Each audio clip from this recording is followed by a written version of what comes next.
Bonjour.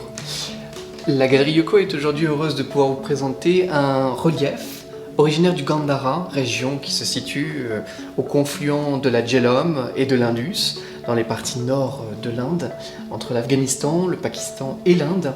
On retrouve ici un bas-relief qui ornait probablement, par sa forme très légèrement incurvée, la base d'un stupa.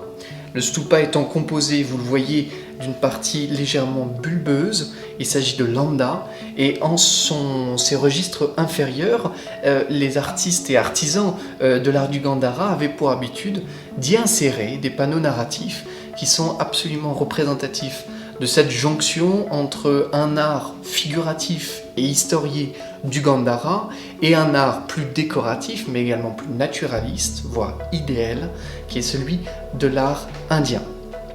On a dans les parties inférieures deux panneaux, deux scènes qui, elles, illustrent des événements archétypaux de la vie du Bouddha. On a à gauche, alors même que Mayadevi s'était vue annoncer par songe la venue de son enfant, le Bouddha, Siddhartha, lorsqu'un éléphant aurait plongé sa trompe dans son flanc.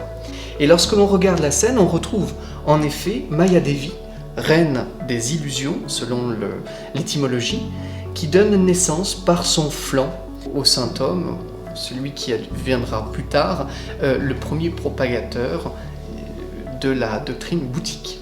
On a donc deux personnages de part et d'autre, probablement des assistants, mais également selon le corpus des Vinaya, des Pitaka, qui relatent la vie du Bouddha, il y aurait la présence de Vajrapani et de Indra, deux divinités du culte aryen et du culte brahmanique, qui en sorte viendraient rendre hommage et reconnaître la présence du saint homme sur terre. On a de part et d'autre également des gardiens et gardiennes qui portent des gerbes de fleurs afin de protéger la scène. Les scènes sont toujours ponctuées de pilastres et d'ornements architecturaux qui viennent comme ça scander la narration des événements. Et à gauche, plus difficile à interpréter, on retrouve deux personnages, probablement des Gandharvas, êtres célestes qui accompagnent et célèbrent la venue du Bouddha ou des miracles qui accompagnent la vie du Bouddha. Et au centre, vous voyez une table sur laquelle est recouvert des modakas, petites pâtisseries indiennes, probablement également, on ne sait pas, des fleurs. Enfin, même si l'interprétation de ce motif en particulier et de la scène de manière générale est plus difficile, elle s'inscrit dans une narration en comparaison ou en parallèle avec la naissance du Bouddha. Sur le registre supérieur, vous voyez la bonne conduite. La bonne conduite à adopter devant le stupa, puisqu'il s'agit en effet d'une scène de révération de la part des dévots, les mains jointes qui entourent la présence du Bouddha.